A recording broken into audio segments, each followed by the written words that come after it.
భారతదేశాన్ని టార్గెట్ చేస్తూ మరలా పాక్ బేస్డ్ ఉగ్రవాద సంస్థలు ఉన్నట్టే మనకు రూఢి అవుతుంది.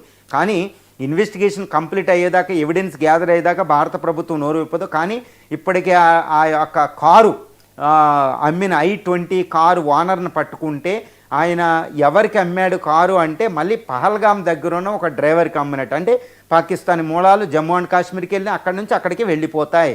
కాబట్టి దీని వెనకాల పాకిస్తానీ తీవ్రవాద సంస్థలు ఉండే పక్షంలో భారత ప్రతిస్పందన ఎలా ఉండబోతుంది అనేది తర్వాత పెద్ద ఉత్కంఠభరితం అండి. ఇప్పుడు ప్రస్తుతం చూస్తే పాకిస్తాన్లో ఉన్న ఆర్మీ జనరల్ రీసెంట్గానే ప్రమోషన్ ఒకటి వస్తుంది. 27th కాన్స్టిట్యూషనల్ అమెండ్మెంట్ ఒకటి చేస్తున్నారు పాకిస్తాన్లో. ఆయనకి CDS combine chief of defence staff ఇవ్వబోతున్నారు. పాకిస్తాన్లో ఆల్మోస్ట్ అధ్యక్షుడు అయిపోతున్నారు అసీం మునీర్.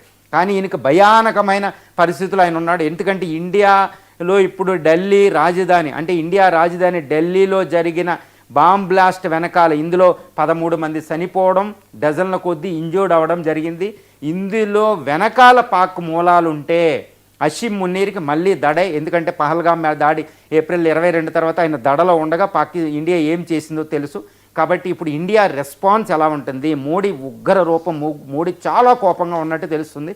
ఎందుకంటే ఇంకొక ఉగ్రవాది దడిగితే, అంటే పాకిస్తాన్ నుంచి ఇంకొక బుల్లెట్ ఇండియా వస్తే we will treat as an act of terrorism, an act of war. ఒకప్పుడు